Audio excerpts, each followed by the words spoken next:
passions sont négligées. Le commandement du Seigneur est de regarder en arrière et de se souvenir de l'endroit où vous étiez. Quelqu'un a dit, le plus important est de garder le plus important, le plus important. L'avertissement était le suivant. Si vous ne vous repentez pas, j'enlèverai votre chandelier de sa place. Éphèse n'a pas tenu compte de cet avertissement car il ne reste que des ruines d'Éphèse. Le chandelier a été enlevé.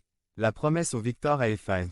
Le Seigneur lui donnera à manger de l'arbre de vie, qui est dans le paradis de Dieu. Cet arbre accordait l'immortalité à quiconque en mangeait.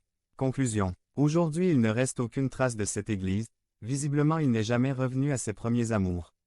Ne faites pas la même erreur vous-même. Devenez membre de la chaîne et AIDEZNOUS à propager la parole de Dieu dans le monde entier.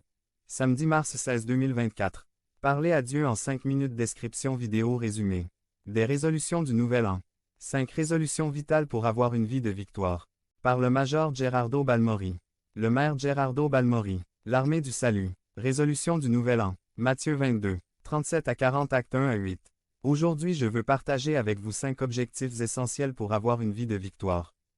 Premier objectif, nous devons aimer le Seigneur de tout notre cœur. Notre objectif premier et le plus important une fois que nous acceptons Jésus dans nos cœurs est de l'aimer de tout notre être. Aimez-vous Jésus par-dessus tout. Nous pouvons résumer ce premier objectif en un mot: culte. La parole de Dieu nous dit que nous avons été créés pour la louange et l'adoration de son Saint nom. Éphésiens 1, 11 à 12. L'adoration de Dieu précède son service. Matthieu 4, 10. C'est dans toutes les Écritures, il nous est commandé de célébrer la présence du seul vrai Dieu. Psaume 34, 3. Deuxième objectif, nous devons aimer notre prochain comme nous-mêmes. Il est facile d'aimer ceux qu'on aime, avec qui on partage d'agréables moments.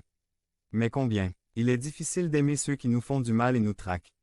Cependant, c'est le deuxième commandement le plus important. Notre objectif est d'aimer toute l'humanité, tout comme le Christ. Point. Nous pouvons résumer ce deuxième objectif dans le ministère.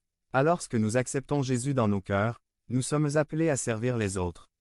Pour les combler dans toutes sortes de besoins, qu'ils soient spirituels, émotionnels, relationnels ou physiques. Jacques 2, 18. Les Écritures nous enseignent que Dieu a établi les personnes clés pour exercer le ministère. Éphésiens 4, 12. Troisième objectif, nous devons aller faire des disciples.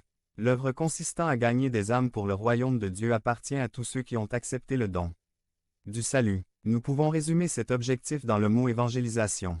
Le croyant doit communiquer l'évangile, c'est un mandat que la Bible dit aller.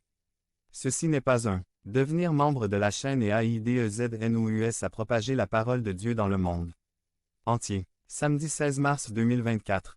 Si vous croyez en la puissance de Dieu, commentaire 11.